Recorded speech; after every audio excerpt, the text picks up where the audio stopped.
नमस्कार। नमस्कार। मैं मैं संजय राय साईं, काशी से बोलती कलम की आज की इस पेशकश में अपने मेहमान और अपने दर्शकों का हार्दिक स्वागत और अभिनंदन करता हूँ। आज जो हमारे साथ हैं, वो लखनऊ की नहीं, पूरे उत्तर प्रदेश की शान हैं। इन्होंने कुछ ही वक़्त में विभिन्न मंचों पर अपनी छाप छोड़ दी है। आज ये साहित्य जगत के बड़े-बड़े रचनाकारों के साथ मंच साझा कर रही हैं। इनका कहना है, जब जीवन का सफ़र हो तो मंजिल भी पूरा करने का सफ़र में ही होता है। हर विधाओं में लिखती हैं, घूमना, किताबें पढ़ना और गाना सुनना इनका पसंद है। आज तक आपने इनकी रचनाओं को सुना और पढ़ा है, पर आज हम जानेंगे इनसे और समझेंगे श्रुति श्रीवास्तव सतत को, क्योंकि इनकी रचनाओं को पढ़ना और सुनना अलग में है। और आज हम इनको खुद श्रुति श्रीवास्तव को जानेंगे कि ये क्या हैं और क्या करना चाहती हैं। बहुत-बहुत स्वागत है श्रुति जी आपका हमारे इस मंच बहुत-बहुत पर। बहुत-बहुत धन्यवाद। बातचीत की शुरुआत करें, उससे पहले आप अपने आप अब तक के अर्थात अपने बचपन से अब तक की जीवन यात्रा के बारे में हम सबके साथ साझा करें। कहाँ पढ़ी, कैसे पढ़ी, अपने कब तक के जीवन को कैसे जिया? क्योंकि बहुत लंबा समय नहीं हुआ है आपको अभी बचपन से निकल के इस उम्र में पहुँचने में।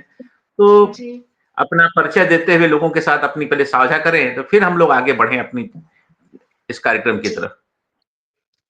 आप सभी का बहुत-बहुत धन्यवाद। मैं लखनऊ से श्रुति श्रीवास्तव सतत, जो कि मेरा पेन नेम है इस टाइम।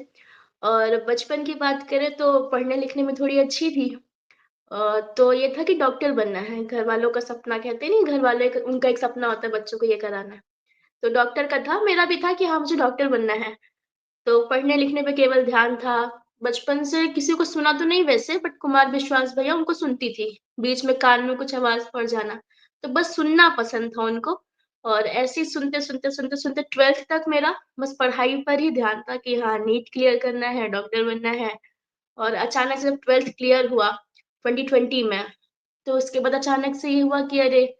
नहीं, मुझे जर्नलिज़्म करना है, मास कम्युनिकेशन करना है। जब कॉलेजेस में, स्कूल्स में सेमिनार्स होते थे, यूनिवर्सिटीज़ के लोग आते थे।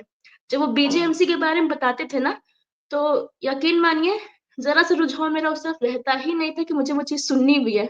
एकदम इग्नोर, सर से ऊपर से जा रहा है सब। तो ऐसा कुछ करना नहीं था, लेकिन मेरी बचपन से आदत थी कि मैं क जो भी किताब या कॉपी होती थी, उसको मैं अपने पैर पे घुटने में जैसे रिपोर्टर्स करते हैं, वैसे लिखते थे। तो मेरी बचपन से आदत थी। तो पता नहीं वो आदत कब शौक में बदल गई, पता नहीं चला मुझे। तो 12th के बाद मैंने जो अपना ग्रेजुएशन है, वो मैंने पत्रकारिता से ही किया है। और डॉक्टर वाली लाइन बिल्कुल चेंज हो गई हमारी।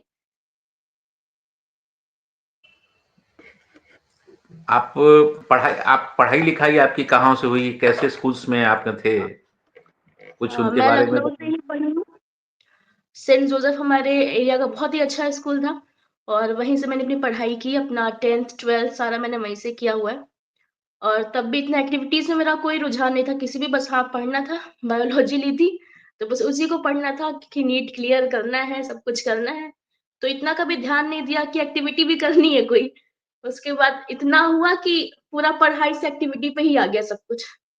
ऐसे से ऐसे बदल गई लाइफ़। क्योंकि बहुत बड़ा बदलाव है, कहाँ आप कुछ डॉक्टरी कर रही थीं, फिर जर्नलिज़्म में गईं या जर्नलिज़्म के बाद कहाँ एक दूसरी ही अलग दुनिया में आ गईं। आपको कब लगा कि आप लिख सकती हैं और आप अपना जीवन हिंदी साहित्य को दे सकती हैं? ऐसा क्या हुआ कि इस रूहानी दुनिया में आपने कदम रखा? क्योंकि एक अलग ही दुनिया है ये। ये आपकी पत्रकारिता, डॉक्टरी हर लाइन से अलग है, जहाँ पर एक ये रूहानी तो सही शब्द कहें लेकिन रूहानी दुनिया है ये।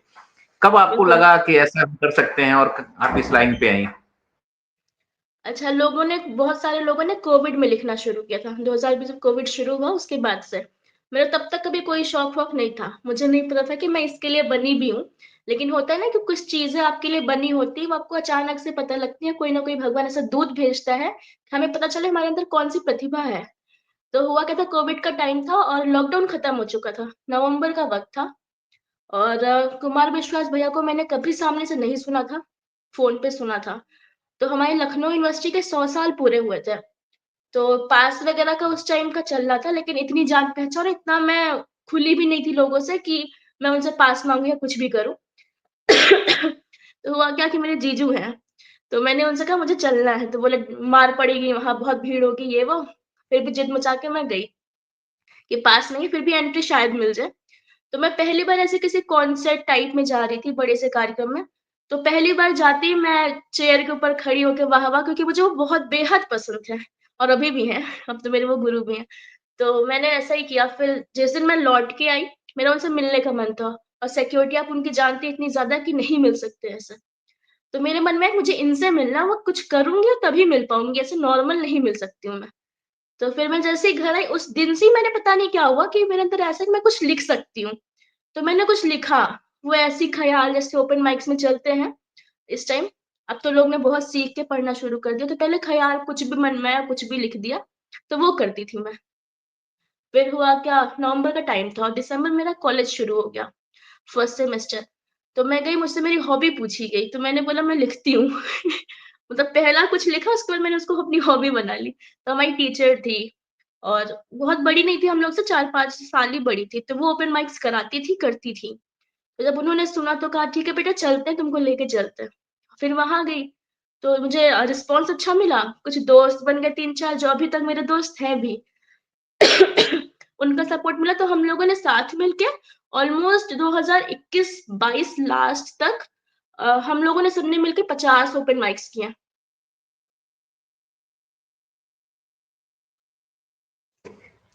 क्योंकि कुमार विश्वास जी सभी के आइडल हैं। क्योंकि पहले जो कविताएं लिखी जाती थी वो इतनी भारी भरकम शब्दों के साथ होती थी कि वो जनमानस से नहीं जुड़ पाती थी। समझ नहीं आता। कुमार जी ने उनको सरल कर दिया और लोगों के दिल तक पहुंचने लगे। उनके गायन के कारण मुझे याद है, आज से 25 साल 30 साल पहले मैंने उनका जी, एक वीडियो देखा था। उस समय मोबाइल वो छोटे से हुआ करते थे, स्क्रीन पर किसी ने रिकॉर्ड करके भेजा था। किसी कॉलेज में वो दिल्ली में या कहीं पर फंक्शन कर रहे थे, इंजीनियरिंग कॉलेज में वो गा रहे थे। वहां लाइट जी, भी नहीं थी, एक आध बल्ब जल रहे थे और वो बैठे थे और लड़के उनको घेर के बैठे हुए थे। कोई दीवाना कहता है, कोई तो मैंने उस पागल सा। कुछ सुनने के बाद बहुत कुछ परिवर्तन आया है और उन दीवा गानों ने कहीं आज की युवा पीढ़ी को कहीं प्रेरित किया है, जो आज नई पीढ़ी उठ रही है।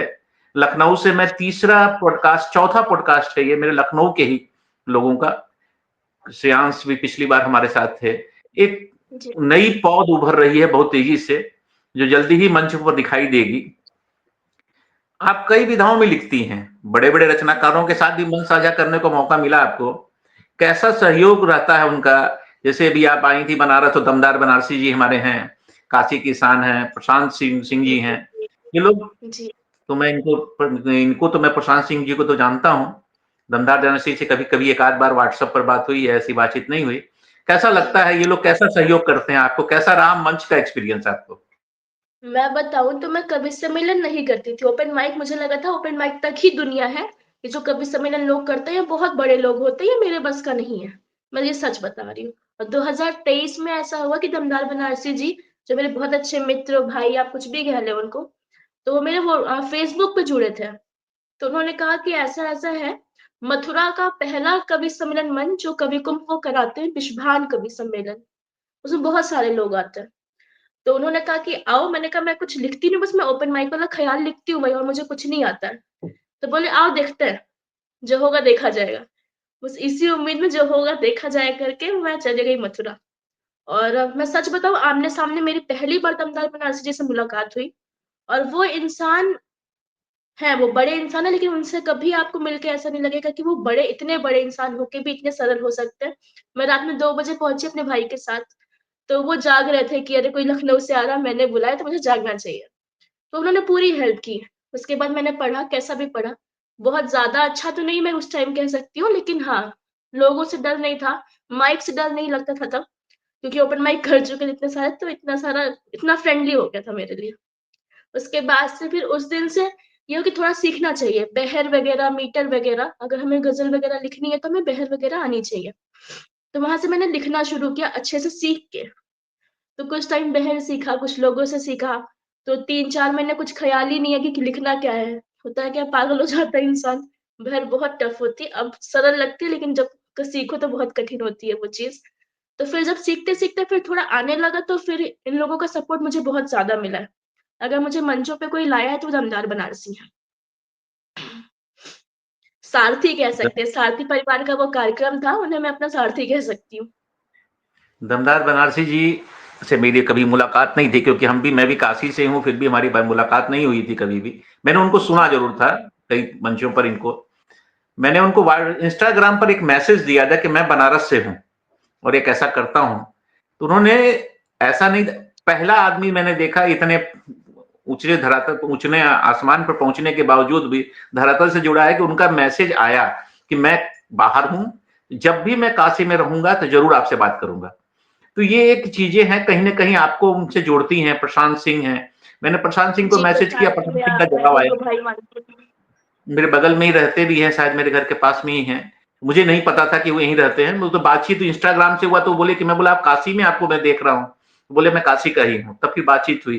तो ये लोग, यदि जो लोग इस तरह से जवाब दे पाते हैं, वे हमें कहीं ना कहीं अपने आप को टच करते हैं। क्योंकि आप आई थी बनारस में, और जो मैंने लोग उस दिन देखा। कम्युनिटी से जुड़े हुए होते हैं ना, वो सच में बहुत सरल होते हैं। उनको ये नहीं, एटीट्यूड नाम की चीज़ नहीं होती बिल्कुल भी, ऐब है ही नहीं इन लोगों में। लेकिन जो अचानक से बढ़ गए हैं, उनके में ऐसा है। काशी ये में तो मेहनत एक करके हुए हैं, काशी में तो एक से एक हुए हैं, उसमें कोई शक नहीं है। काशी तो जी, पौध जी, है, यहाँ से निकले हुए लोग आज विश्व के हर पटल पर हैं। बिल्कुल। तो काशी मेरा आपको फ़ेवरेट शहर है। कहते हैं सुबह काशी है तो शाम अवध है, तो आप तो दोनों जगह का मतलब मजा लीजिए। दोनों ही क्योंकि आपको एन्जॉय तो कर लेते हमेशा मौका मिलेगा यहाँ आने का।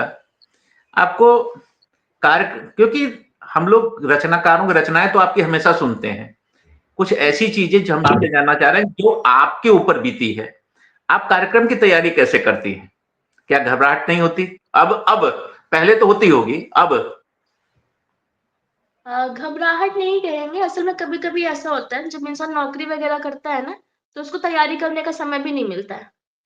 तो होता क्या है, कभी-कभी ऐसे तो रास्ते में जाए तब अरे ये पढ़ना है, ये पढ़ना है, ये करना है। और कभी-कभी ऐसा होता है मंच पे बैठ जाओ कि जब लगता है हाँ, ऑडियंस क्या सुनेगी, उस टाइम पे हमें पता होता है कि अरे ये पढ़ना है, फिर अचानक से चेंज होते हैं, ये नहीं ये पढ़ना है, ऐसा नहीं ऐसा करना है। तो ऐसा ऑन टाइम भी होता है, लेकिन कभी-कभी होता है फिक्स होता है। और देखते हैं हम लोग कि अधिकतर लोग वही फिक्स रचनाएँ पढ़ते हैं, तो वही कोशिश रहती है कि फिक्स रचनाएँ पढ़ी जाए। नया भी करने की कोशिश करती हूँ कभी-कभी। आपको अपना पहला काव्य पाठ याद है? उस क्या मनोस्थिति थी उस समय और कैसा महसूस कर रही थी उस वक्त? ये मथुरा का पहला वही विश्वगान कवि सम्मेलन वाला मेरा काव्य पाठ था पहला। बहुत डर लग रहा था क्योंकि कोई भी चीज़ें मेरी बहर में नहीं थी। राइमिंग थी कि जैसे काफ़ी रदीफ मिलना ये मैं कर लेती थी उस टाइम भी। लेकिन बहर में नहीं था, ये चीज़ें मुझे डर लगती थी। बड़े लोग थे उस टाइम पे, कोई टोक ना दे क्योंकि ऐसा होता है कि जब हम गलत पढ़ते हैं, तो मंच पे रोक दिया जाता है ऑन टाइम कि हाँ, गलत पढ़ रहे हो, ये कर रहे हो। तो इस चीज़ का बड़ा डर था, लेकिन ऐसा कुछ हुआ नहीं था। जैसा रिस्पॉन्स में नेगेटिव रिस्पॉन्स में जा रही थी, लेकिन ऐसा कुछ भी नहीं होता, पॉज़िटिव रिस्पॉन्स लोगों से आया था। याद है क्या वो पहली रचना जो तुमने काव्य पाठ किया था? अ, वो तो बिन बहर का था। हाँ, लेकिन मैं ना उसमें चेंज किया था, एक गज़ल मैंने पढ़ी थी, वो बगैर बहर की थी, लेकिन इस टाइम वो बहर में है और उसको चेंज मैंने करके लिखा हुआ है। तो मैं वो कर सकती हूँ, चेंज वाला मुझे याद है। जरूर जरूर दर्शकों मैं को बहर सुनाएं में वो ही तो। पढ़ूँगी, काम है मुझे थोड़ा कि दिल है तुम पे फ़िदा ऐ प्रिय ज्ञात हो। दिल है तुम पे फ़िदा ऐ प्रिय ज्ञात हो। तुम मिलो की मुकम्मल मुलाकात हो। है दुआ की मिले जब कभी हम प्रिय। है दुआ की मिले जब कभी हम प्रिय। खिलखिलाते हो दिन गुनगुनी रात हो। प्यार के खेल में दिल से खेलो मगर। प्यार के खेल में दिल से खेलो मगर ध्यान रखना किसी की ना शहमात हो। और हम लड़कियां क्या चाहते हैं सर कि तुम मेरी मांग में झिलमिलाते रहो। हमारी उम्मीद होती है ये कि तुम मेरी मांग में झिलमिलाते रहो। मेरे द्वारे पे तेरी ही बारात हो। जिस्त की ये डगर लाख दुर्गम हो पर। जिस्त की ये डगर लाख दुर्गम हो पर। हाथ थामे मेरा बस तेरा हाथ हो। तो ये थी। ये गजल जब बहर में नहीं भी रही होगी तो भी बहुत प्रभावशाली थी। दमदार बनारसी ने वो कुछ देखा तो जरूर होगा, कुछ तो देखा जी, होगा, ख्याल तभी यही उन्होंने थे। ख्याल यही थे। मतलब थोड़ा बहुत उसमें चेंज हो सकता है उसको मीटर पे लाने के लिए, अदरवाइज कोई दिक्कत नहीं है। क्योंकि मैं भी जब अपने कभी जो होते हैं प्रोग्राम होते हैं, नए लड़कों को कहता हूँ भैया तो कोशिश करो पहले अपने भावों को लिखो। यदि हाँ, मीटर में नहीं लिखना जानते हो तो मत कोशिश करो, उसको पहले सीख लो फिर कोशिश करो। पहले उसको समझो कि हाँ, कैसे लिखा ख़्याल जाता है। हमारे अच्छे होने चाहिए। बहर में हम कुछ भी लिख देंगे तो नहीं चलेगा। ख़्याल अच्छे होंगे तो बहर भी चलेगी, मीटर भी चलेगा। पहले तुम कर बताया था, पता चला बताई थी कि तुम जॉब करती हो। क्या अभी भी कर जी, रही अभी हो? भी करती हूँ। जी, कैसे मैनेज कर पाती हो दोनों को? ऑफिस से बहुत छुट्टियाँ मुश्किल, मिलेंगी। बहुत ज़्यादा। बहुत ज़्यादा मुश्किल है, मैं बता रही हूँ। मैंने इसी पे 1-4 पंक्तियाँ भी लिखी हुई हैं। होता क्या है कि जब जॉब करते हैं ना हम, तो जहाँ मैं जॉब कर रही हूँ, मेरे घर के पास में ही है, बहुत दूर नहीं है। इसीलिए मैं वहाँ जॉब भी कर रही हूँ। और हुआ क्या था कि उनसे बात होके मेरी जॉइनिंग हुई थी कि मेरे कार्यक्रम लगे रहते हैं, तो मुझे छुट्टियाँ चाहिए होगी। तो उन्होंने ऐसा कहा था कि सैलरी में से कटेगा, छुट्टी चाहे जितनी लो। तो ये मुझे एक प्लस पॉइंट है वहाँ का, लेकिन तब भी जितनी भी छुट्टी लेते हैं, इस महीने तो मेरी बहुत छुट्टियाँ हो गई हैं। तो डाँट पड़ती है, सुनना होता है। एक बार तो ज़रूर सुनना पड़ता है, इतनी छुट्टी नहीं मिल पाएगी, ये चीज़ करो, ये वो। तो इतना सुनने के बाद तो मैंने एक 4 पंक्तियाँ इस पे ही लिखी थी कि जब मैं मंच पर अब सुनाती हूँ इसको, कि जब हम जॉब करते हैं, हम कहीं बाहर जाना होता है कार्यक्रमों के लिए, शौक पूरा करने के लिए, हमें कितना सुनना पड़ता है और वो सुनने के बाद हम किस लिए आपके पास आते हैं। तो वो 4 पंक्तियाँ आप सुनिए कि डगर आसान नहीं है, डगर आसान नहीं है, मैं बड़ी मुश्किल में आई हूँ। डगर आसान नहीं है, मैं बड़ी मुश्किल में आई हूँ। यहाँ जितने भी दिलवाले हैं, उनके दिल में आई हूँ। डगर आसान नहीं है, मैं बड़ी मुश्किल में आई हूँ। यहाँ जितने भी दिलवाले हैं, उनके दिल में आई हूँ। सुना है आप मस्ती में मोहब्बत बाँट देते हैं। सुना है आप मस्ती में मोहब्बत बाँट देते हैं। आपका प्यार पाने आपकी महफ़िल में आई हूँ। बहुत शुक्रिया। मुश्किल होती है उन उनका। अब क्या इरादा है? पूरा जीवन हिंदी साहित्य को देना है या अभी जॉब कंटिन्यू करना है? देखिए सर, जब तक मंच लगातार नहीं मिलते, क्योंकि पैसों की ज़रूरत सबको होती है और मैंने घर से लेना बंद कर दिया है, क्योंकि एक टाइम है कि अपना खर्चा मैं निकाल सकती हूँ। तो ये तब तक कर रही हूँ जब तक मुझे मंच लगातार नहीं मिल रहा है, तब तक मैं जॉब कर रही हूँ। जिस दिन से ऐसा हुआ कि मुझे मंच लगातार मिल रहा है, मैं बहुत बिज़ी हो गई हूँ मंचों में, उस दिन मैं जॉब छोड़ दूँगी, क्योंकि फिर इतनी छुट्टियाँ भी नहीं मिलेंगी कि हफ्ते में 3 दिन मैं कार्यक्रम करूँ, 3 दिन जॉब करूँ। मुझे कोई भी नहीं रखेगा, कितना भी अच्छा इंसान हो। मतलब अंतिम ध्येय क्या है? इसी लाइन में आगे बढ़ना है, अपने आप को समर्पित इसी करना लाइन में, है? इसी में। बहुत सुंदर लाइन है, एक रूहानी दुनिया है।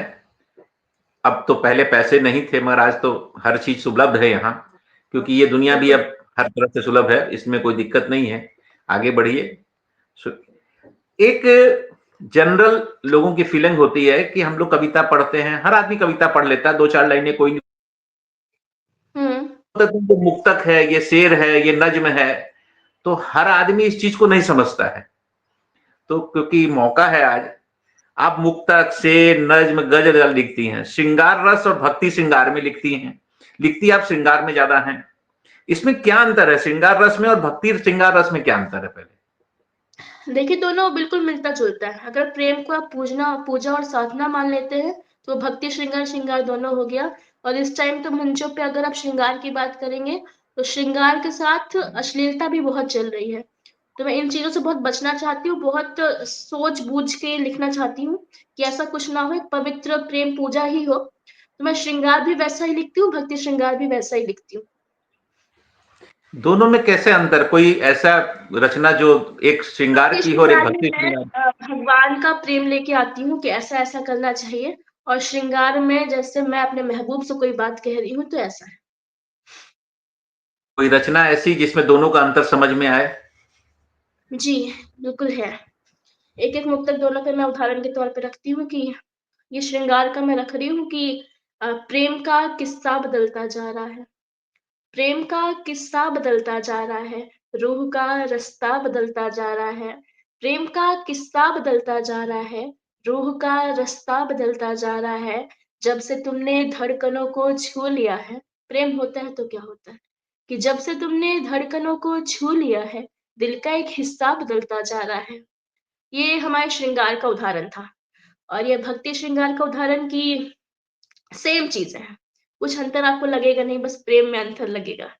कि किसी भी दिन कभी कोई तो ऐसी शाम हो जाए, किसी भी दिन कभी कोई तो ऐसी शाम हो जाए, तुम्हारा हर समय हर पल तो मेरे नाम हो जाए, किसी भी दिन कभी कोई तो ऐसी शाम हो जाए, तुम्हारा हर समय हर पल तो मेरे नाम हो जाए। नहीं मैं दूर जाऊँ अब नहीं अगले किसी भी जन, नहीं मैं दूर जाऊँ अब नहीं अगले किसी भी जन, बनूँ मैं जानकी तेरी तू मेरा राम हो जाए।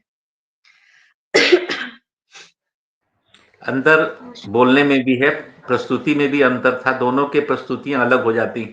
इनके जी, बोलने का अंदाज़ बदल जाता है भक्ति श्रृंगार में। जी। कोई ऐसी रचना जो तुम हमेशा जो तुम्हें पसंद है, वैसे हर रचनाएँ पसंद होती हैं, जो तुम गुनगुनाती हो? मैं अपनी लिखी हरदम मतलब प्रैक्टिस के तौर पे मैं हमेशा गुनगुनाती रहती हूँ कुछ ना कुछ। पर एक मुझे बहुत पसंद है कि हमारी भावनाएँ कैसी होनी चाहिए, मैं ये भी तहत पे ही रखूँगी क्योंकि थोड़ा गला खराब है। अ, ये भी भक्ति श्रृंगार का रूप ही आप समझिए कि हृदय में भाव भक्ति के सहज निष्काम आएँगे। हृदय में भाव भक्ति के सहज निष्काम आएँगे। अगर घर मन हो शबरी का, तो मन में राम आएँगे। हृदय में भाव भक्ति के सहज निष्काम आएँगे। अगर घर मन हो शबरी का, तो मन में राम आएँगे। हुई जो भावना पत्थर, ना आएगा पड़ोसी भी। हुई जो भावना पत्थर, ना आएगा पड़ोसी भी। मगर भक्ति हो मीरा सी तो खुद घनश्याम आएँगे। मगर भक्ति हो मीरा सी तो खुद घनश्याम आएँगे। बहुत-बहुत शुक्रिया, बहुत शुक्रिया। बहुत खूब श्रुति, बहुत खूब। अब फिर हम लोग चल रहे हैं उसी प्रश्नों पर थोड़ा-सा, क्योंकि आज मौका था क्लियर करने का, क्योंकि तुमने अभी इसमें सीखा है और लोगों को तो लोगों को भी समझ में आए, नए रचनाकार को भी समझ में आए कि अंतर क्या होता है। क्योंकि हमारे साथ ज़्यादातर नवांकुर जुड़े हुए हैं और उनको सीखने का एक मौका मिलेगा। मैंने लिखा था श्रृंगार रस में वियोग और संयोग दोनों में आप लिखती हो। जी। क्या अंतर है इसमें नए रचनाकारों को और सभी सुनने वालों को इसके बारे में थोड़ा बताओगे तो समझ में आएगा लोगों को। श्रृंगार रस में जी। वियोग और संयोग इसमें क्या अंतर है दोनों के? संयोग श्रृंगार हुआ कि जब हम अपने प्रेमी के साथ में हैं, हम प्रेम में हैं, प्रेम में तो हम बिछड़ने के बाद भी रहते हैं, वो अलग बात है। जब हम साथ में हैं, तो ये हमारा संयोग श्रृंगार हो गया। हमारा विछड़न हो गया, किसी बात पे लड़ाई हो गई, खत्म हो गई चीज़ें, तो वो वियोग श्रृंगार में आ गया, लेकिन प्रेम तब भी रहता है। तो उदाहरण के तौर पे अगर आप कहिए तो मैं 4-4 पंक्तियाँ लूँ।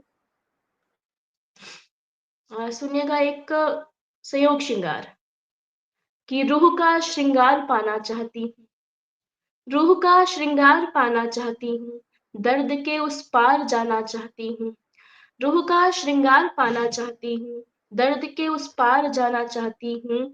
जीत लो तुम दिल की बाजी प्रेम से अब, जीत लो तुम दिल की बाजी प्रेम से अब, प्यार में दिल हार जाना चाहती हूँ। ये हमारा है संयोग श्रृंगार।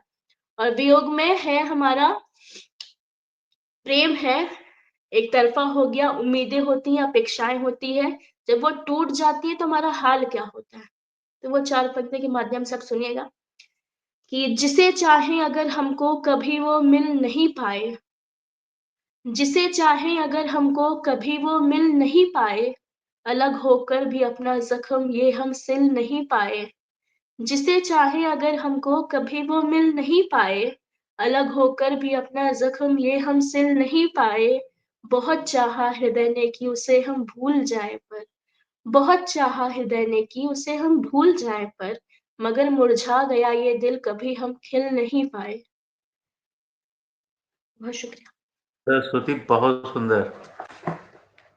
बहुत शुक्रिया सर। शब्द नहीं है। आज के जो बच्चे लिख रहे हो आप लोग ना, वो सीधे हृदय को टच करता है, इसमें कोई शक नहीं है। इसीलिए आप लोग हमारी इतनी तेजी कोशिश से यही रहती है कि बड़ों को भी पसंद आए, युवाओं को भी पसंद आए, हमारे साथ के लोगों को भी पसंद आए।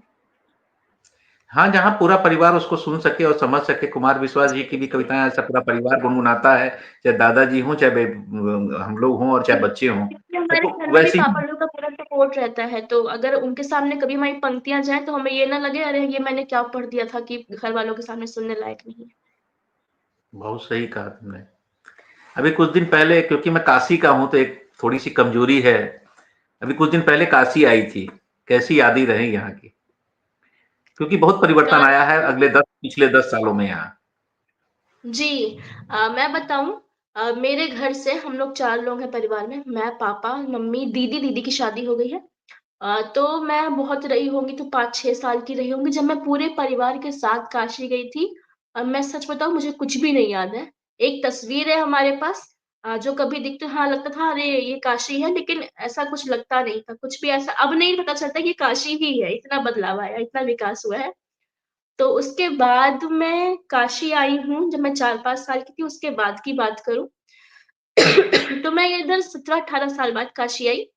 2023 जुलाई में सावन चल रहा था और सच बताऊँ लोगों को इतने अच्छे दर्शन नॉर्मल दिनों पे भी नहीं होते हैं। ये मैं कृपा करूँगी बाबा विश्वनाथ की कि मुझे सावन में इतने खूबसूरत दर्शन हुए कि उस दिन से मुझे काशी से प्रेम हो गया था। और तब से अब तक मैं काशी लगभग 12 से 13 बार आई हूँ, जुलाई से अब तक का। 2023 के जुलाई और 2024 का दिसंबर। 13 बार तो मुझे याद है कि मैं आई हूँ। ऐसा क्या अंतर है काशी में और दूसरे शहरों में? बहुत शहरों में घूमने का मौका मिलेगा और मिला होगा। अभी आगरा गई थी और वहाँ मथुरा जाती है। क्या अंतर पाती हो यहाँ के? क्योंकि हमारी काशी थोड़ी अलग है। अल्हड़ है, अलमस्त है। ये पागलों की धरती है, जो सब कुछ पा चुके हैं वो हैं। ये अपने को खुद को शंकर मानते हैं। यहाँ काशी का हर आदमी अपने को शंकर मानता है। तो एक अल्मड़ अल्हड़ ये कहीं नहीं, दुनिया में कहीं नहीं पाया जाएगा कि एक तरफ बिल्कुल चिता जल रही है और एक तरफ लोग नहा रहे हैं और एक तरफ मौज मस्ती है, एक तरफ निर्वाण है। तो ये अंतर सिर्फ काशी में ही संभव है। देखिए, जो-जो शहर जो मैं भगवानों को बहुत ज़्यादा अध्यात्म से जुड़ी हुई हूँ। मैहर देवी जो माता जी हैं, शारदा माता, उनको मैं अपनी माँ मानती हूँ और शंकर जी को मैं अपना पिता मानती हूँ और कृष्ण भगवान हैं, उनको मैं अपना भाई मानती हूँ। तो मेरे लिए मथुरा भी सेम है, मेरे लिए मैहर भी सेम है। लेकिन काशी मुझे पर्सनली इसलिए बहुत पसंद है, दर्शन तो बाबा विश्वनाथ की नगरी है, मुझे शंकर जी बहुत पसंद है और मैं उनकी वजह से ही जो कुछ भी हूँ इस टाइम, तो इन्हीं 3 लोगों की वजह से भी हूँ। तो इसलिए मुझे काशी बहुत पसंद है और ऐसा नहीं है कि हमारे लखनऊ में घाट नहीं है, गोमती नदी के घाट हैं, लेकिन वो प्राचीनता नहीं है। मुझे हिस्ट्री बहुत पसंद है, मुझे प्राचीनता बहुत पसंद है। वो घाटों के मंदिर इतने अच्छे हैं वहाँ पे कि मैं एक बार अप्रैल में आई थी इस बार और मैंने मणिकर्णिका से 80 पैदल गई हूँ, पैदल आई हूँ। हम 3-4 लोग थे। तो काशी रात में भी जगती है, वो कभी सोती नहीं है। वो हमेशा हमेशा वहाँ पे अल्हड़पन हमेशा ऐसे लोग मिलेंगे जैसे हम लोग क्या है ना, आप किसी अजनबी इंसान से बात करोगे तो उतने प्यार से बात नहीं करेगा और कहिए तो ऐंठ ही जाए, तो प्यार की बात आप छोड़ दें। लेकिन काशी में मैं बताऊँ, किसी से भी आप रास्ता भी पूछ लेंगे, हाँ बहिनी इधर से है, इधर से बा, इधर से अहिल। तो ये चीज़ बड़ी अच्छी लगती मुझे। मैं इस बार मलइयो खा रही थी और हुआ क्या कि जहाँ से मैंने मलइयो लिया, वो कह रहे रुको, रुको अभी दूध भी पिलाएँगे केसर वाला, बिना कहे। तो वो चीज़ें बड़ी अच्छी हैं वहाँ की, लोगों से इतनी जल्दी कनेक्ट हो जाना, इसलिए मुझे काशी बहुत पसंद है, काशी के लोग बहुत पसंद हैं। काशी अपने आप में मस्त है। कहा ना कि जब जहाँ बम फट रहे थे उस दिन दशाश्वमेध घाट पर बम का जो मिला था, कुकर में बम मिला था, उसी चौकी जी, पर अगले दिन सुबह में पुड़ियां छन रही थी और लोग खा रहे थे। तो काशी कभी सोती नहीं है और कभी डरती भी नहीं है। कैंट स्टेशन पर नहीं, बम फटा, बम्बई 1 महीना बंद रहा था और यहाँ काशी में घंटों भी बंद नहीं रहा था। अगले दिन वो सब फिर वही पूड़ी छन रही है। ये काशी अलबेली है। यहाँ लोग गर्मी में 48 डिग्री गर्मी में कहते हैं अरे पूरी गरम गरम दी है। तो दुनिया में कहीं नहीं संभव है, वो ये काशी वाले ही कर सकते हैं। बिल्कुल, बिल्कुल, तो कैसी बिल्कुल। यादें रही यहाँ की? दमदार बनारसी जी के साथ रहने का मौका मिला तुमको। कैसा रहा यहाँ का काशी की यादें तुम्हारे साथ? देखिए काशी दमदार बनारसी कह सकते हैं। स्टार्टिंग तो उनसे अजनबी के तौर पे हुई थी कि फेसबुक से मिल गए, कार्यक्रम दिलवा दिया, ये हो गया। बट इस टाइम वो समझ लीजिए एक मेरे परिवार का हिस्सा है और उनके मेरे घर में उनको सब लोग जानते हैं, मेरी दीदी, जीजू, पापा, मम्मी और उनके घर में मैं अभी अब काशी गई थी, उनके घर में पहली बार गई थी। उनकी वाइफ जो है, उनके बच्चे हैं, उनके बच्चों से मैंने बात की थी कॉल पे। उनकी माताजी हैं, उनके पिताजी हैं, सब बहुत अच्छे हैं। ऐसा लगा नहीं मैं पहली बार उनके घर जा रही हूँ, मुझे लगा मैं कार्यक्रम में कम रिश्तेदारों के ज़्यादा आई हूँ। इतनी मस्ती हो रही थी। तो बड़ा अच्छा लगता है काशी मुझे। कोई यादें यहाँ की जो इस सफर जितनी में मिली बार हो आओ आज? उतनी बार यादें ही हैं, जितनी बार वहाँ उतनी बार यादें बनती हैं वहाँ पे। अच्छा, इस बार मैंने कुछ ज़्यादा एन्जॉय किया है, ये मैं कह सकती हूँ। हर बार मैं सिर्फ़ अध्यात्म के तौर पे मंदिर, आरती अच्छा आरती की बात करें, मैंने गंगा आरती पहली बार जुलाई में देखी। तो 1 महीने तक मुझे बिल्कुल गुस्सा नहीं आई थी। मैं वैसे गुस्सा थोड़ा कम करती हूँ, लेकिन जब भी थोड़ा बहुत आता भी है, तो उधर 1 महीने तक मुझे बिल्कुल गुस्सा नहीं, मुझे लगा कि कौन-सी दुनिया में मैं थी अब मैं ज़िंदा ही हूँ, अभी तक मैं मरी हुई थी। तो गंगा आरती देखने के बाद मेरा ये हाल था। और इधर मैं अभी सितंबर लास्ट में आई थी फिर, इधर बीच का मैं छोड़ी क्योंकि बीच के वही सीन थे, दर्शन, आरती, घाट। और इधर जब मैं आई सितंबर लास्ट में तो मैं अपनी दीदी के साथ आई थी और पहली बार मैंने शयन आरती काशी विश्वनाथ मंदिर की देखी थी 10:30 बजे वाली।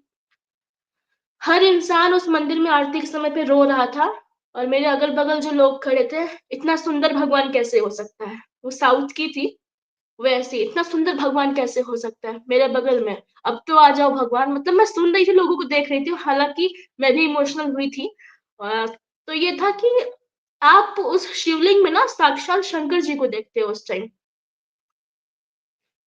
वहाँ पे उनकी प्रेज़ेंस आपको फ़ील होती है कि हाँ, वो हैं।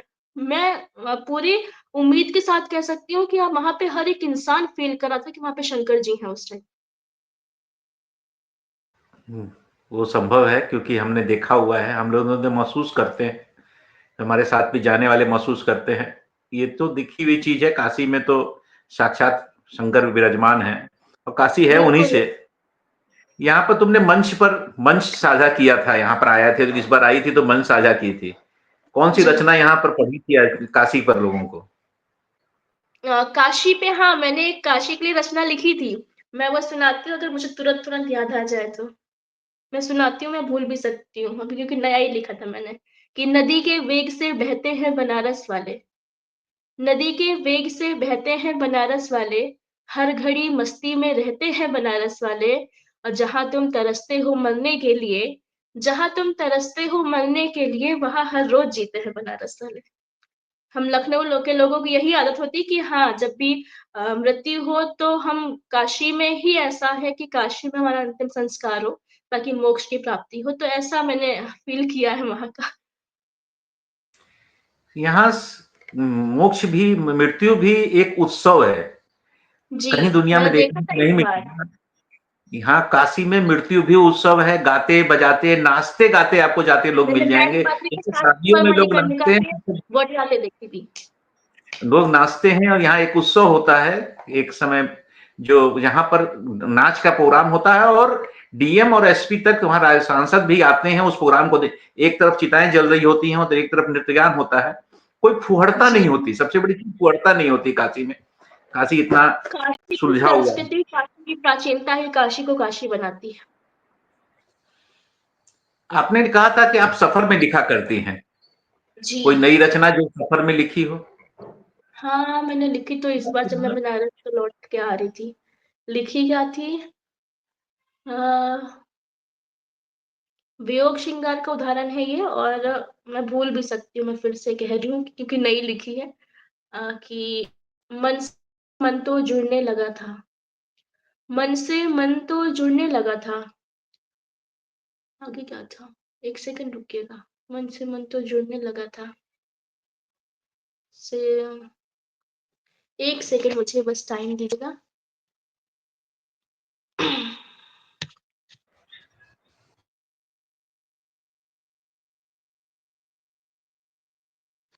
जी, कि मन से मन तो जुड़ने लगा था, उसे चाहने का जी करने लगा था, फिर पता चला कि उसे प्रेम है ही नहीं, फिर पता चला कि उसे प्रेम है ही नहीं, फिर दिल खुद से ही चिढ़ने लगा था।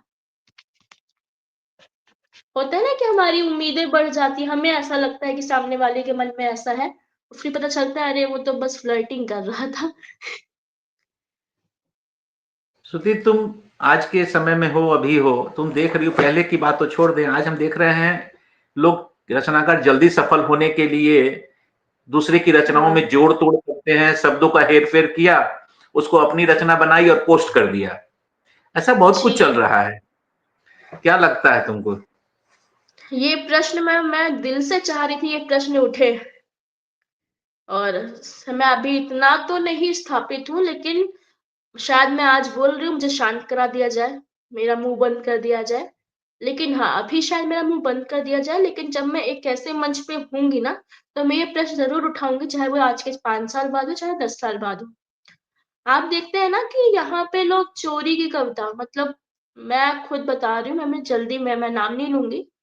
वो 25-30 साल से मंचों पे हैं एक लोग, और उन्होंने चोरी की किसी की एक शेर पढ़ दिया था, हिंदुस्तान पे था वो, मुझे याद भी नहीं है ज़्यादा।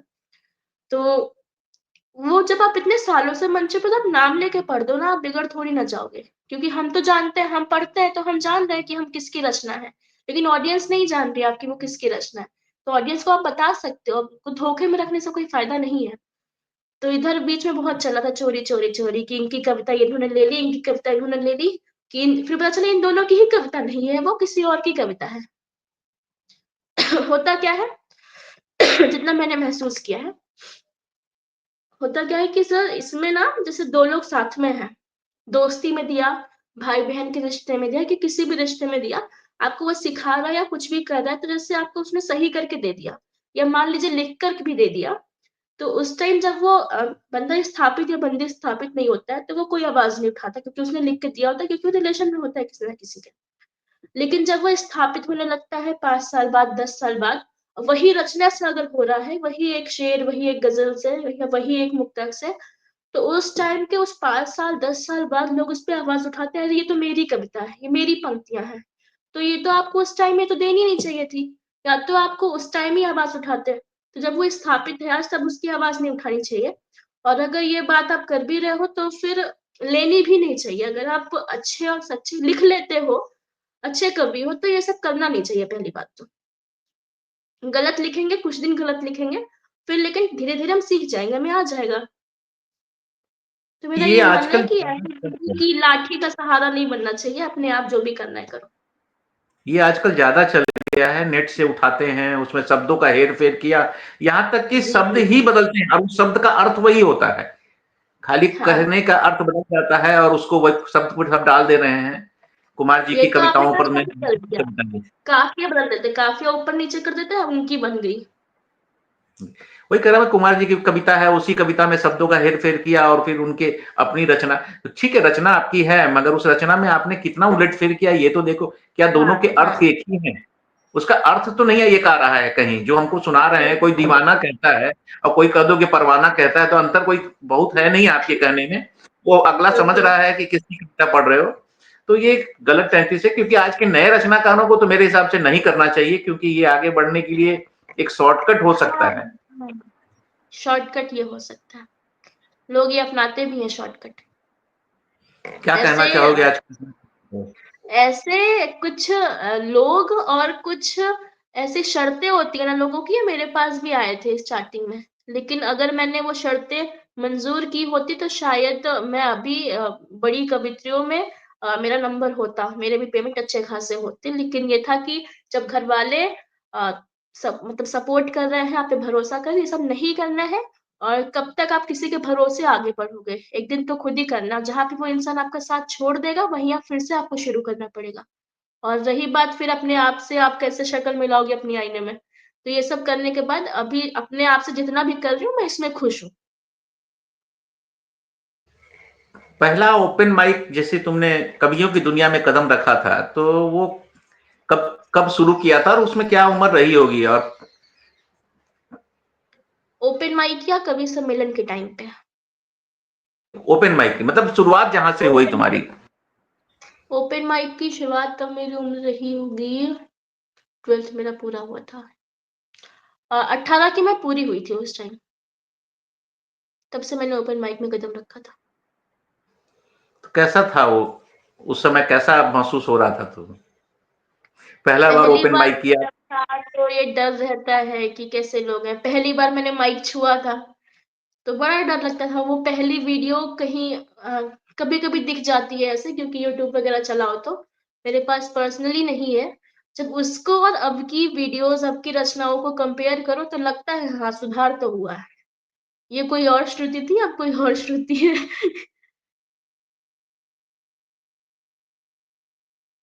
सर आपका माइक म्यूट है, आपकी आवाज़ नहीं आ रही। पहले पहले लोगों के पास मौके नहीं थे, लोग लिखते थे और अपनी कॉपियों में रखे रहते थे, क्योंकि बड़े लोग कलाकारों को मंच मिल जाता था, छोटे भाई नहीं बुला पाते थे, अपने दोस्तों में यारों में वो रह जाता था। आज तो जी, कोविड के बाद से कम ऑनलाइन प्लेटफॉर्म मिल गए हैं, जैसे आज हम लोग बात कर रहे हैं, ये एक बहुत बड़ा एक सुविधा हो गई है एक दूसरे को जानने और समझने का। ओपन माइक्स होने लगे हैं, परंतु इसमें एक चीज देखी गई है कि कुछ ओपन माइक्स ऐसे हो रहे हैं जहां 5 मिनट के स्लॉट के लिए भी लोगों से पैसे लेते हैं और लोग मैंने मंच भी पर दिए। जाते हैं। तो ये क्या कहना चाहिए, क्यों इसमें सुधार गलत है या सही है ये? सर ओपन माइक जो होता है ना उसमें पेमेंट अभी भी लेते हैं, रजिस्ट्रेशन फीस जो होती है वो अभी भी लेते हैं। उनका मानना है कि हम आपको वीडियो देंगे, आपको माइक दे रहा है, आपको मंच दे रहा है। तो ये ओपन माइक का है, वो उन्होंने बिजनेस अपना शुरू किया है कि आप ये मान लीजिए वो साहित्य की सेवा भी कह सकते हैं कि नए लोगों को मौका मिल तो रहा है, लेकिन हमें आना फिर कवि सम्मेलन की दुनिया में ही है, घूम फिर के मुशायरे की दुनिया में ही आना है। वो बस हमारे यानी बेसिक क्लास में जैसे हमारा पीजी नर्सरी होता है यहाँ पे, वैसा हमारा कवि सम्मेलन की कविता की दुनिया में ओपन माइक हमारा पीजी नर्सरी एलकेजी होता है। तो बस ये फ़र्क है, लेकिन लोग लेते हैं तो अब वो अपने जेब से कब तक लगाएँगे, ये भी मैं मानती हूँ। इस पे कोई मेरा विरोध नहीं है, लेकिन हाँ, अगर आप ये सब ले रहे हो ना, तो मैं ये चाहती हूँ कि ओपन माइक्स जो होते हैं, कई ओपन माइक होते हैं, हमारी लखनऊ की एक एयम पोएट्री हाउस करके है, अलीशा मिराज चलाती हैं, मेरी बहुत अच्छी दोस्त है। उसके ओपन माइक में लोगों को सिखाती है, बहर पे काम करें, मीटर पे काम करें, कैसे लिखना है, कैसे नहीं लिखना है, ताकि हम मुशायरे की कवि सम्मेलन दुनिया में पहुँच पाएँ। केवल अगर हम ओपन माइक ही करते रहेंगे तो हमारा तो कुछ भी नहीं हो सकता है फिर। तो वो सिखाते तो मैं बस यही जितने भी ओपन माइक लखनऊ में या कहीं भी हो रहा है, वहाँ पे सिखाया जाए, ताकि हम अपनी एक नई जो नई एक सीढ़ी है वो तो चढ़ सकें, नहीं तो हम तो वहीं के वहीं रह गए। नॉमिनल चार्जेस भी कोई प्रॉब्लम नहीं है, नॉमिनल चार्जेस लगने चाहिए क्योंकि भाई होटल का खर्चा है, माइक का है, साउंड का है, सारी चीज़ों का खर्चा करना है। आपको चाय-नाश्ता देते हैं, उसका खर्चा है। तो एक नॉमिनल चार्जेस तो कोई गलत नहीं है। परंतु बिल्कुल। यदि श्रुति कल तुमको मौका मिले, आज के जो नए रचनाकारों को हेल्प करने के लिए, तो जी। क्या करना चाहोगे? मेरा अगर मेरी ऐसी पहचान या ऐसा कुछ हो, मैं इस लेवल पे हूँ, तो मैं खुद ओपन माइक नाम से वो नहीं चलाऊँगी। कविता की गोष्ठी करके मैं इसको करना चाहूँगी और इसमें लोगों को मैं जो नए लोग आ रहे हैं, जो सच में इस फ़ील्ड में कुछ करना चाहते हैं, मैं उनको फ्री में इसकी शिक्षा देना चाहती हूँ कि बहर में लिखो, काफ़िया रदीफ़ में लाओ, ये सब करो। जब तक ये अच्छे नहीं लिखेंगे ना, ख़याल अच्छे होने चाहिए सबसे पहली बात तो। ख़याल अच्छे हों, उस ख़याल को बहर में बैठा पाओ, तभी हम सीढ़ियाँ चढ़ेंगे, वरना फिर कोई मतलब नहीं है इतना करने का। केवल ओपन माइक से हम बस सोशल मीडिया पे वायरल हो सकते हैं और जब सोशल मीडिया पे ऐसे वायरल होते हैं ना, तब भी जब कवि सम्मेलन के मंच पे जाओ, तो लोग यही कहते हैं कि सोशल मीडिया की कवित्री है, सोशल मीडिया का कवि है। तो ये सारे वो ना हो, इसलिए हमें जैसे प्रॉपर चलता है कि रूल एंड रेगुलेशन हर चीज़ में, तो संगीत में चलता है कि हमारा सुर लय ताल मिलने चाहिए, वैसे इसमें भी रूल एंड रेगुलेशन है। तो इसको मान के करना चाहिए कि ऐसा करके ही हमें आगे बढ़ना है। तुमने भी सीखा जब था, तो किसके पास गई? कौन थे जो तुमको मतलब परफेक्ट? असल में मुझे बहर वह के बारे में कोई नॉलेज थी नहीं। हाँ, मेरे साथ के कुछ लोग थे जो बचपन से उर्दू वगैरह पढ़ रहे थे, तो उन लोगों को बहर का ज्ञान था। तो मेरे साथ हुआ क्या, मुझे भी सीखना है। ये ऐसे मज़े-मज़े में सीख रहा था क्योंकि कुछ नया सीखने का मेरा रोज़ मन करता है। तो मैंने ये किया, तो उन लोगों से तो मेरा मुझे समझ नहीं आता था कुछ भी ये क्या कर रहा है। मेरे दिमाग के ऊपर से निकलता था पूरा-पूरा। तो मुझे टीआरडी करके पहले एक चलता था, अभी भी चलता है लेकिन उतना पॉपुलर इस टाइम वो थोड़ा नीचे हो गया है। तो टीआरडी के नाम से एक ओपन माइक होता था, अभी भी होता है, दिल्ली, हरियाणा में ज़्यादा होता है। तो वहाँ पे विवेक भैया थे, तो वो लोगों को यही सिखाते थे कि बुक्स लो, गज़ल की बाबत एक बुक है। हालाँकि उसमें इतना सही दिया नहीं है, बट हाँ, स्टार्टिंग फेज़ के लिए बहुत अच्छा है वो। तो उससे सीखो, वो करो, गाने कैसे लिखो, ये कैसे वो ये बताते थे, तो मेरा इसमें इंटरेस्ट बढ़ता गया। तो अंदाज़े बयाँ और चलता है, मुशायरा होता है, कभी सिमरन मुशायरा दुबई का में फ़िलहाल है वो, लेकिन लखनऊ में भी कराते हैं वो, कोलकाता में भी कराते हैं, पूरे भारत में होता है।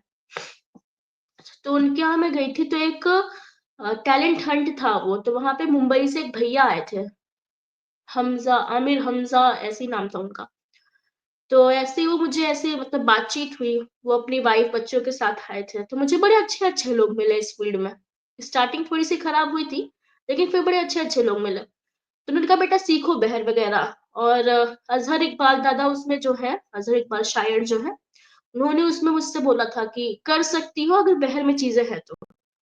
रेहान सिद्दीकी भाई जो कि उस फाउंडर हैं अंदाज़े बयाँ के, उन्होंने भी बोला, "ये हो सकता है तुम्हारा, स्कोप है।"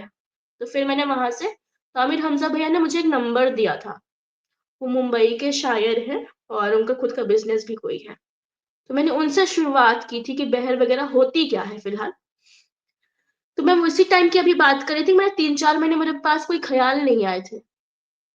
बस सीख के मैं बस यही करती रहती थी दिन भर। घर में लोग मुझे पागल घोषित कर दिए थे कि क्या दिन भर बड़बड़ाती रहती हो, 2-1 2-2 1 2 2 1 2 रट रहा है। तो ये होता था। तो 3-4 में फिर उनकी शादी हो गई, वो अपनी लाइफ़ में बिज़ी हो गए थे भैया। तो इतना हो नहीं पाया तो फिर मथुरा में जब मैं दमदार बनारसी के कार्यक्रम में थी, तो उनके एक मित्र थे, दिल्ली के, मधुकर सर। तो वो फिर कुछ दिनों के लिए मेरे गुरु बने थे, लेकिन कुछ उनसे चीज़ें होती नहीं, बैठती नहीं है चीज़ें। तो ऐसा कुछ फिर हुआ नहीं, तो मैंने बेसिक जो है उनसे क्लियर किया और उसके बाद मैंने जो भी थोड़ा बहुत जो सीखा है, बहर आती है मीटर आता है, जो भी आता है, वो मैं खुद से की। गूगल, यूट्यूब रेखता जो ऐप है, रेखता, तो ये मेरा खुद का है। बुक्स मैं जॉन एलिया की बुक्स पढ़ती हूँ और कुमार विश्वास भैया तो मेरे गुरु ही ठहरे हैं, तो मैं उनकी किताबें बहुत पढ़ती हूँ। फिर मेरी याद हो गई, कोई दीवाना कहता है उनकी किताबें, तो मैं वो सब करके कि मुझे ख़्याल अच्छे आए वहाँ से क्योंकि पढ़ने के बाद ख़्याल बहुत अच्छे आते हैं। तो ख़्याल अच्छे आए तो मैं उसको अपने शब्दों में कर सकूँ, तो मैं बुक्स वग़ैरह करती हूँ और लिखने के लिए जैसे हमें ना कभी-कभी शब्द नहीं मिलते हैं, इस शब्द का ये काफ़िया क्या होगा? तो मैं एक पर्सनल अंदर की बात बताती हूँ, लोग करते हैं। रेखता पे जब हम गूगल पे डालेंगे ना तो काफ़िया, तो काफ़ी डिक्शनरी खुलती है। तो जैसे हमें एक शब्द के काफ़िया नहीं मिल रहा है या कुछ भी नहीं हो रहा, तो उसमें एक डालेंगे, तो उसमें हो सकता है 2-3 ही खुलें, लेकिन वो जब 2-3 खुले तो हमारा दिमाग भी खुल जाता है, अरे ये भी हो सकता है, ये भी हो सकता है, ये भी हो सकता है, तो फिर वहाँ से शब्द के आइडियाज़ मिल जाते हैं। और जैसे लिख लिया और कभी-कभी पता चल जाता है हाँ, ये बहर में है खुद से भी और कभी-कभी होता है गलत है, तो उसके लिए भी एक चीज़ है गूगल पे हम डालेंगे चेक बहर, बहुत कम लोगों को पता है ये मैंने खुद से खोज की थी चेक बहर वाला, तो वहाँ पे डालो चेक बहर तो एक-एक मिसरा जो होता है ना, एक मिसरा कॉपी पेस्ट करेंगे वहाँ पे तो वो पता चलता है हाँ, इस मिसरे ये बहर में है कि नहीं है। नहीं होता है तो क्रॉस बन के आता है, होता है तो वो कौन से बहर में है वो लिख के आ जाता है। तो ये सब करना पड़ता है।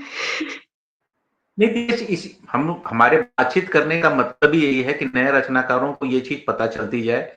आपके तो क्योंकि जो नए युवक हैं, पुराने वाले जो हैं वो तो सीख चुके हैं, तो उन लोगों ने उनके गुरु थे, उन्होंने सिखा दिया। हम लोगों ने जो आप लोगों ने जो फाइट किया है या जो जिस तरह से सीखा है, जी, वो हर आदमी को जानना चाहिए जिससे वो लोग सीख सकें। क्योंकि मैंने आपके यहाँ पर अमीर फैजल जी को सुना था, उनके मैं फॉलो करता हूँ जी, इंस्टाग्राम पर, लखनऊ से हैं, और जी, एक जी, है सिराज भाई कोई। मैंने सिराज मुलाकात का भाई, मौका तो नहीं मिला इन लोगों से, तो ये लोग पैरोडी काफ़ी मिलते अच्छा हैं लिख। सिराज भैया। जी, जी, और भी लोग हैं वहाँ पर जिनके साथ संबंध में था, उन लोगों ने सुना है मैंने। अभी डॉक्टर गोविंद जी आए थे, उन्होंने भी सीखा उन लोगों के साथ जाके। गोविंद यादव जी। ये लखनऊ तो खुद ही गढ़ है वहाँ का, यहाँ का, जहाँ आपको सीखने के लिए किसी बाहर जाने की ज़रूरत नहीं है। लखनऊ भरा पड़ा है इन जी, रचनाकारों से, जो गज़ल और आपको लिखाते हैं। बिल्कुल एक और यहाँ के लोग ना आपकी कोई शर्तें भी नहीं रहती, जो युवा लोग हैं यहाँ पे वो सिखाने के लिए हमेशा तत्पर रहते हैं, कि हाँ, मैं सिखाऊँगा, मैं सिखाऊँगी, ऐसा चलता है यहाँ पे। नहीं, ये होना भी चाहिए। आपको अपनी रचनाएँ यदि आप जिस पर विश्वास करती हैं, उनको भेजनी चाहिए। हो सकता है कि उसमें थोड़ा शब्दों का ऊपर-नीचे करने से रचना के भाव जी। बदल जाते हैं और बहुत इफ़ेक्टिव हो जाता है। इसमें कोई गलत भी कहते हैं नहीं ना है। ज्ञान बाँटने से बढ़ता है, ऐसा पुरानी कहावत है। ये सच में जितना आप बाँटोगे उतना हमारी प्रैक्टिस होगी, उतना अनुभव होगा, तो वो चीज़ें मैं मानती हूँ। श्रुति का कोई ऐसा सपना जिससे मिलने का, उसे अपनी रचना सुनाने का? देखिए सपना तो था, अब वो सपना हकीकत में बदल चुका है। अ, मैं देखिए कुमार मैंने विश्वास जी अप्रत्यक्ष की। रूप से जी, उनसे ही शिक्षा लिया प्रत्यक्ष रूप से उनकी किताबों को पढ़कर, उनको सुनकर यूट्यूब पे। तो मेरा जो मैंने आपको पहले बताया 2020 में मेरा उनसे मिलने का बड़ा यही सपना था मेरा। तो 2020 के बाद हर साल वो 24 दिसंबर को अटल बिहारी वाजपेयी जी की जो जयंती होती है 25 को, उसके उपलक्ष्य में 24 को यहाँ आते हैं लखनऊ में। और मेरा हर साल का ये मोटिव रहता है कि मैं हर साल जाऊँगी। अभी मेरा मैहर का प्लान उसी दिन का बन रहा था 24 का, लेकिन हुआ ये कि उस दिन मैं नहीं जाऊँगी, कुछ भी हो जाए, तो 1 दिन पहले का बना हुआ प्लान। तो हुआ होता क्या था कि हर साल मैं ना जैसे बैठने का एक ऑडिटोरियम में रूल होता है, ऊपर, नीचे, नीचे, नीचे, नीचे। तो मैं जितनी बार गई हूँ तो एक बार लेट पहुँची तो पीछे खड़े होके सुन रहे हैं। उसके बाद आया तो पीछे की सीट्स मिली, उसके बाद आया तो बीच की सीट्स मिली, अभी पिछले साल मुझे आगे की सीट्स मिल गई। तो मुझे लगता है ऐसे सीट्स बदलते-बदलते मैं एक दिन स्टेज पे ना पहुँच जाऊँ। तो ये मेरा सपना है और उनसे मैं मिली। हमारा एक विश्वासम ग्रुप है जो कि उनसे कोई लेना-देना नहीं है उसका, लेकिन उनके फैन्स का, प्रशंसकों का ग्रुप है वो और उनका बहुत प्यार उस पे है भी ट्विटर वगैरह पे। तो पहली बार एक भैया हैं हमारे, मैंने उनके साथ इंटर्नशिप की है मीडिया फ़ील्ड की। तो वो उनका क्या था, वो जानते हैं, उनका जो भाभी हैं वो उनको राखी वगैरह बाँधती हैं। तो हुआ क्या, मैं गई और विश्वासम को मुझे ऐड किया गया और मैंने उनको फ़ोन किया तो 2023, हाँ, 2023 की शुरुआत थी। नहीं, भूल रही हूँ। 2024 की शुरुआत थी, जनवरी थी। तो मैंने उनको फ़ोन किया कि भैया कोई जॉब हो तो बताइएगा। तब मुझे मीडिया फ़ील्ड में जॉब करनी थी। अब ये बाद में मेरे बढ़े हैं, मतलब फ़ील्ड चेंज हुई है, तो ऐसा उन्होंने बोला कि बेटा पेमेंट तो नहीं है लेकिन एक जगह संचालन करना है। मैंने कहा बताइए, तो उन्होंने मुझे विश्वासन की पूरी जानकारी दी और हमारी पत्रिका हर महीने आती है, मनहर इसका नाम है, जिसका नाम भैया ने ही दिया था, कुमार विश्वास भैया ने, इस पत्रिका का नाम मनहर होना चाहिए। तो वो सब करने के बाद पहली बार जब मैं उसमें संचालन करने गई, तो मैंने पहली बार कहीं संचालन किया था ऑनलाइन और तब वो उन्होंने भैया ने वहाँ पे 5-10 मिनट के लिए कुमार भैया वहाँ पे जॉइन हुए थे और इंस्टा से वो मुझे जानते थे, मैं मेंशन करती थी तो बातचीत होती थी हमारी। तो जैसे रिएक्शन आ गया या स्टोरी मेंशन कभी-कभी तो ये सब होता था। तो वो जाने श्रुति बेटा, तो ये मुझे बड़ा मुझे जानते हैं वो। और किसी भी प्रशंसक के लिए बहुत बड़ी चीज़ होती है कि जिसको आप मानते हो वो आपको पहचाने। तो वो हुआ, उसके बाद 1 महीने बाद ही मल्लावा है हरदोई में, तो उनका वहाँ पे कार्यक्रम था। देखिए लखनऊ में इतनी भीड़ होती जब वो कार्यक्रम में आते हैं, तो सारे नेता नगरी के लोग, जितने भी लोग हैं, उनसे मिलने की कोशिश करते हैं, तो बहुत मुश्किल होता है लखनऊ में मिलना। तो पहली बार मैं उनसे विश्वासम के तौर पे, विश्वासम के मेंबर के तौर पे पहली बार मैं उनसे मिली हूँ मल्लावा में और वो मुझे जानते थे उस वक़्त। वो जैसे ही अपनी वैनिटी से उतरे, "तुम बच्चे यहाँ भी आ गए हो।" उनकी ये लाइन थी और वो पल अभी भी ऐसा है कि जब मैं याद करती हूँ तो लगता है ये तो सपना ही है। जैसे ही अंदर गए लोग वहाँ पे मिलने के लिए खड़े थे, उन्होंने अपने पीओ को भेजा कि श्रुति है उसको बुला के लाओ। तो मैंने ये सोचा मुझे बुलाने आया। मैंने ना ऐसा कुछ भी किया, ना मैंने कैसा वायलेंस वाला कुछ पोस्ट किया, ना ही मैंने कुछ किया, मुझे डर लग रहा था ऐसा क्यों हो रहा है? तो मैं गई तो मुझसे बातचीत करने लगे कि क्या करती हो? कैसे जानती हो? कब से लिखना पढ़ना शुरू किया? तो मैंने यही कहा कि आपको सुन के, आपको लिख के, तो ऐसे ही मैंने शुरुआत की थी। तो वो पहली बार मेरा था, उनसे मिलना। फिर उसके बाद चीज़ें बढ़ती गई हर बार और मेरा बर्थडे था जुलाई में। उन्हें ट्विटर पे मुझे विश भी किया था, ये मेरे लिए बहुत बड़ी बात थी और लोग भी यही कहते हैं कि हाँ, बड़ी बात है। फिलहाल लोग कहते हैं आप में एटीट्यूड नहीं आया अभी तक, मैं चाहती भी नहीं हूँ कि आए, क्योंकि ये सब कोई एटीट्यूड बहुत अच्छी बात नहीं होती है। हाँ, सेल्फ कॉन्फिडेंस अच्छी बात है, बट एटीट्यूड नहीं अच्छा होना चाहिए। फिर दूसरी बार मैं उनसे अक्टूबर में मिली, तो सामने से उनका पहचानना हर बार हुआ है, तो वो जानते हैं। उनको सुनाने का भी मौका एक बार थोड़ा-सा मिला है 1-2 लाइन का, तो मैं चाहती हूँ कि मैं उनको सुनाऊँ। मंच साझा करने का सबका सपना होता है, लेकिन मैं जानती हूँ अभी मैं खुद इस लायक नहीं हूँ कि वहाँ तक पहुँचूँ, लेकिन आने वाले 5-10 साल में मैं वहाँ होंगी, लेकिन तब तक मैं चाहती हूँ मैं उनको अपनी रचना कम से कम सुना सकूँ। बस यही सपना है। थोड़ा-सा हकीकत हुआ है, थोड़ा-सा बाकी है। यदि वो सपना यदि पूरा हो रहा हो, यदि मान लीजिए आज या कल में, तो कौन-सी रचना जी, ऐसी रचना है जो तुम उनको सुनाना चाहोगे? जो मैं इस वक़्त मंचों पे पढ़ती हूँ। जितनी मैंने आपको सुनाई है, डगर आसान नहीं है, नौकरी वाली हो गई, प्रेम की गज़ल, प्रेम के मुक्तक, भक्ति श्रृंगार के मुक्तक। कोई रचना जो दर्शकों को सुनाना चाहो? मैंने जल्दी में लिखी है ये और इसको मैंने मंचों पे सुनाना भी शुरू कर दिया है, क्योंकि मुझे बहुत पसंद है। आपके साथ भी ज़रूर हुआ होगा ऐसा अक्सर कि हमारी लड़कियों की आदत क्या होती है, जब हम मेहंदी लगाते हैं और अगर वो चढ़ती नहीं है, तो इसका पूरा दोष हम अपने देते हैं महबूबा प्रेमी को कि तुम हमसे प्यार नहीं करते हो। क्योंकि हमेशा ऐसा होता है, आप पे भी कभी न कभी ये दोष ज़रूर लगा होगा और हम लोग तो कब लगाते ही हैं हम लड़कियाँ। तो ये दोष जो है ये 4 पंक्तियों में सुनिए, कभी शादियाँ भी बहुत हो रही थी तो मैंने उसी टाइम लिखा था। है जैसे राधिका के हाथ पर घनश्याम की मेहंदी, है जैसे राधिका के हाथ पर घनश्याम की मेहंदी, रचाई है सजन वैसे तुम्हारे नाम की मेहंदी, है जैसे राधिका के हाथ पर घनश्याम की मेहंदी, रचाई है सजन वैसे तुम्हारे नाम की मेहंदी, फिज़ा में फैल जाएगी हमारे प्रेम की खुशबू। फिज़ा में फैल जाएगी हमारे प्रेम की खुशबू, अगर चढ़कर नहीं महके तो फिर किस काम की मेहंदी। तो ये मुझे बेहद बहुत पसंद है, मतलब पर्सनली मुझे बहुत पसंद है। बहुत शुक्रिया। बहुत बहुत खूब।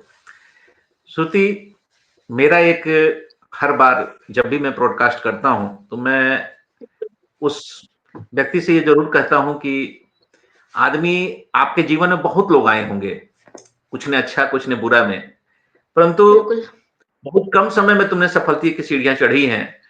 कोरोना के बाद तुमने कहा कि जिस तेजी से तुम आगे बढ़ी, इस यहाँ पहुंचने में बहुत लोगों ने योगदान दिया होगा। आज मौका है, बिल्कुल। लाइव जा रही हो, यूट्यूब पर लाइव हो और तुमको उन लोगों तक ये मैसेज पहुंचाने का एक मौका है कि ऐसे तुम्हें शायद कभी वो मिलते हों या कभी मिलते हैं, कभी नहीं मिलेंगे, कभी कहने का मौका मिलेगा कि नहीं मिलेगा। आज एक लाइव में मौका है, उन सभी को याद कर सकती हो और उनको धन्यवाद आभार जता सकती हो कि मैं आज पहुंची हूं, तो कहीं ना कहीं उनका भी योगदान है। देखिए, पहले तो अपने परिवार का धन्यवाद मुझे करना चाहिए, लेकिन मैं दूसरे नंबर पे इसलिए करूँगी क्योंकि अगर मैंने लिखना ही नहीं शुरू किया होता तो मुझे सपोर्ट कहाँ से मिलता। तो पहला धन्यवाद मेरा जाता है कुमार विश्वास भैया को, ताकि मैंने उनको सुन के उनके बाद लिखना शुरू किया, तो पहला धन्यवाद मैं उनको करना चाहूँगी। और दूसरा धन्यवाद मेरे घरवालों को जाता है क्योंकि मैंने इसमें लिखना-पढ़ना शुरू किया, ओपन माइक करना शुरू किया और मेरे घरवालों का पूरा सपोर्ट रहा है इसमें, मेरे पापा का, मम्मी का। तो फुल सपोर्ट रहा है, तो उनका धन्यवाद मैं करना चाहती हूँ, जितना भी करूँ ये कम ही है। और फिर कुछ दोस्त वगैरह ऐसे भी जिन्होंने बहुत हेल्प की है। मेरी अभी भी एक बेस्ट फ्रेंड है, वैष्णवी, कॉलेज से है वो, तो उसका अभी भी रहता है, वह चिढ़ाती है कि कुछ बन जाओगी तो भूलोगी तो नहीं? तो भूल जाओगी तो मैं कहूँगी मेरे पास तो नंबर भी था, मेरी बेस्ट फ्रेंड थी। तो ये सब लोग हैं जो अभी भी मुझे मोटिवेट करते हैं लो चीज़ों के लिए। और मंच के लिए तो जानते हैं आप, मैंने पहले ही बताया दमदार बनारसी जी, जिन्होंने मथुरा का मेरा मंच था। मतलब उन्होंने मुझे सुना, उनको शायद ही कुछ अच्छा लगा होगा, कुछ तो अच्छा ख़्याल ही अच्छे लगे होंगे शायद। तो उनका सपोर्ट मुझे बहुत रहा है, बहुत ज़्यादा रहा है।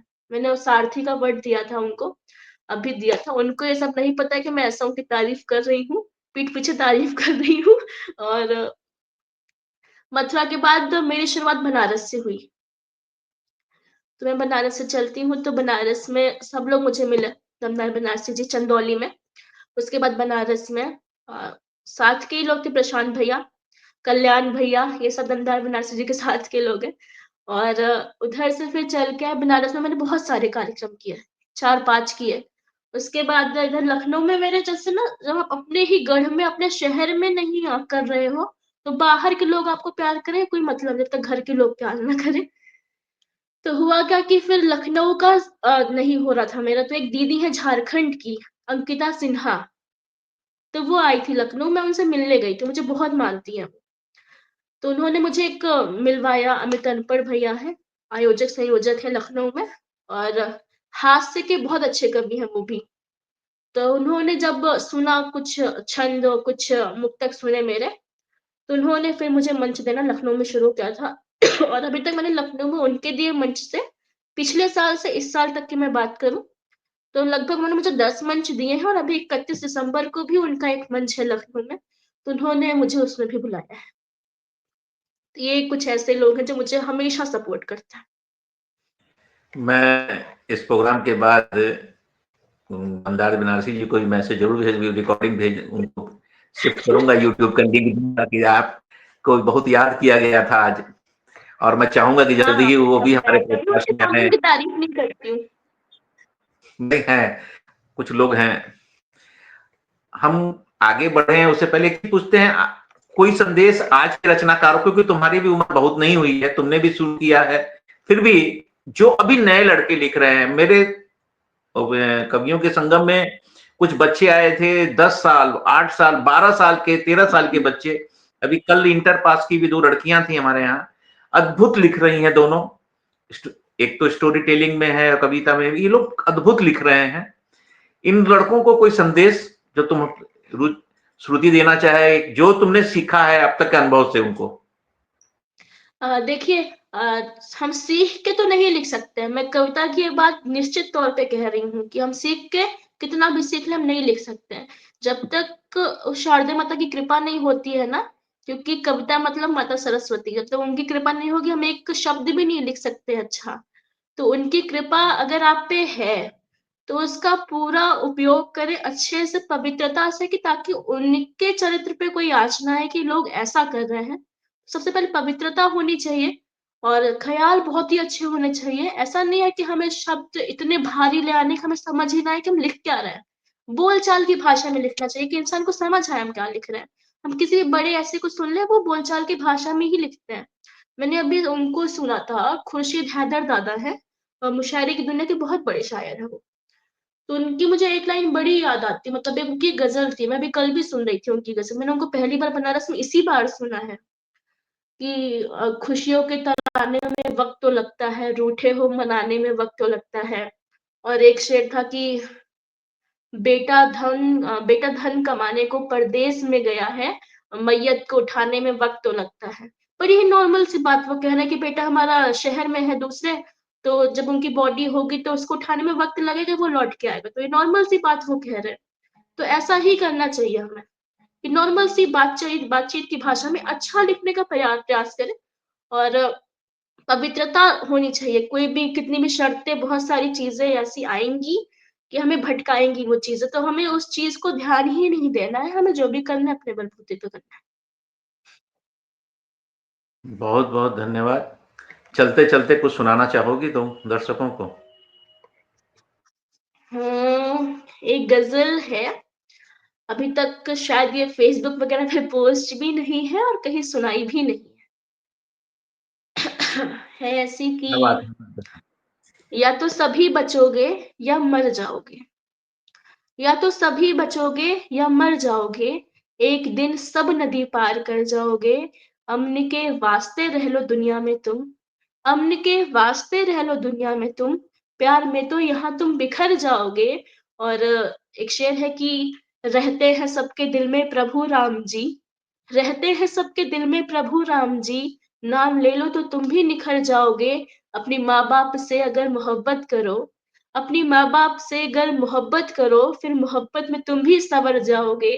और एक शेर आखिर कि राह दुश्वार हो, मुश्किलें सर पे हो, राह दुश्वार हो, मुश्किलें सर पे हो, याद करना मुझे तुम जिधर जाओगे। तो बहुत खूब श्रुति, बहुत खूब। बहुत शुक्रिया, बहुत अच्छा बहुत लगा शुक्रिया। तुम्हारे से बात करके। बोलती कलम मैंने स्थापना जब की थी तो कुछ सोच के यही की थी कि कुछ हम नवांकुरों को आगे लाएँ। हमने एक प्रोग्राम जी, चलाते हैं जिसका शनिवार को होता है, इसमें कवियों का संगम करके।